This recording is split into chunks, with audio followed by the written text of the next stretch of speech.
Bismillahirrahmanirrahim. Sahabat, ini tentang Ibnu Abbas, seorang yang lahir 3 tahun sebelum hijrah, anak dari pamannya Rasulullah.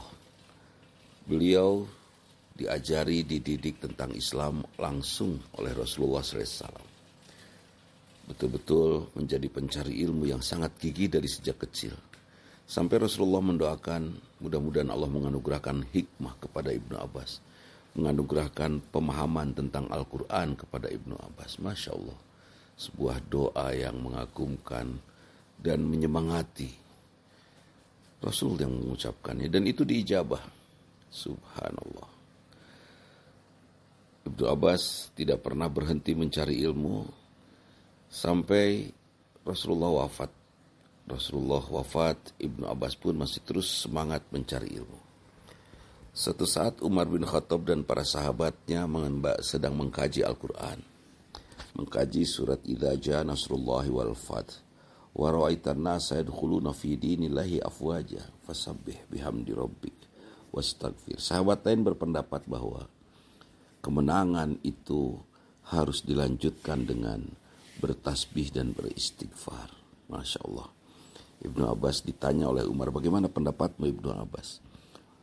Ibnu Abbas menyampaikan bahwa ayat itu, surat itu turun, dan setelah itu Rasulullah wafat. Kemenangan itu adalah puncak daripada jayanya umat Islam di masa Rasulullah. Kembali membuat Mekah sebagai kiblat, tempat utama umat Islam, sampai orang banyak masuk Islam. Karena itu sucikan Allah, beristighfarlah, karena ini adalah saat-saat terakhir Rasulullah bersama kita. Kata Umar bin Khattab, benar memang begitu kejadiannya. Masya Allah. Ibnu Abbas mengingatnya dan sangat cerdas menafsirkan sesuatu. Wallahu alam. Yang jelas Ibnu Abbas satu saat berangkat pergi ke rumah seseorang karena mendengar bahwa orang ini memiliki hadis dari Rasul. Kemudian diketuk pintu rumahnya dan ternyata orangnya masih tidur. Kemudian Ibnu Abbas menunggu di luar sampai ketiduran dan berdebu badannya. Ketika orang yang ditujunya dibangun, kemudian beliau melihat ada Ibnu Abbas sedang berbaring tidur di luar rumahnya. Beliau terperanjat kaget karena ada anak paman Rasulullah, Ibnu Abbas, yang tertidur di sana. Kenapa engkau ke sini? Aku mendengar engkau memiliki hadis. Subhanallah. Suruh saja suruhanmu datang ke sini, biar aku menemuimu, kata pemilik rumah itu. Kata Ibnu Abbas, aku yang membutuhkan ilmu itu, maka aku yang datang ke sini. Masya Allah. Suatu semangat untuk mendapatkan nasihat-nasihat Rasulullah SAW. Ibnu Abbas termasuk 5 orang yang paling banyak meriwayatkan hadis. Di antaranya ada Abu Hurairah, ada Aisyah, Ibnu Abbas di antaranya, ada Ibnu Umar dan lain-lain. Dan suatu saat ada seorang ulama akan menunggangi kuda, Zaid bin Sabit. Ketika Zaid bin Sabit akan menunggangi kuda, Ibnu Abbas memegang tali kekangnya. Kemudian Zaid naik ke kuda itu dan Zaid berkata kepada Ibnu Abbas, kenapa kau pegangi itu? Lepaskan. Tidak pantas engkau anak paman Rasulullah memegangi kuda itu. Kata Ibnu Abbas, saya diajarkan oleh Rasulullah SAW untuk menghormati ulama. Subhanallah, menghormati ulama. Zaid turun dan mencium kepala Ibnu Abbas. Dan Ibnu Abbas bertanya, kenapa kau lakukan itu?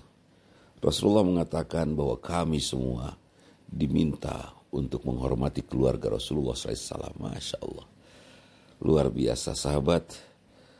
Ibnu Abbas menghormati ulama, menghormati ilmu dan mencarinya. Sukses beliau. Dan begitu menghormati orang tuanya.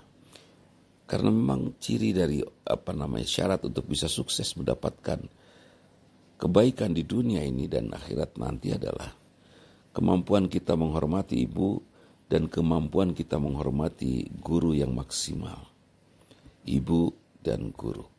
Kepada guru TK, SD, SMP, SMA. Mudah-mudahan kita semua yang berprofesi guru menjadi orang yang pantas untuk dihormati oleh murid-murid kita, agar kita bisa mengantar murid-murid kita untuk sukses. Dan kita yang menjadi ibu, mudah-mudahan kita menjadi ibu yang pantas dihormati oleh anak-anak kita, sehingga kita bisa menjadi ibu yang mengantarkan anak-anak kita sukses. Sebagai ibu jangan pemarah, tapi harus pemaaf. Karena di lisan ibulah suksesnya anak-anak, di hati ibulah suksesnya anak-anak kita. Ibnu Abbas telah melakukannya, luar biasa. Mudah-mudahan kita mampu menjadi seorang yang mampu menghargai ilmu, dan selalu haus untuk mendengar nasihat-nasihat Rasulullah SAW, juga mampu menghormati guru dan para ulama. Itu saja sahabat, mohon maaf bila ada sesuatu yang tidak berkenan.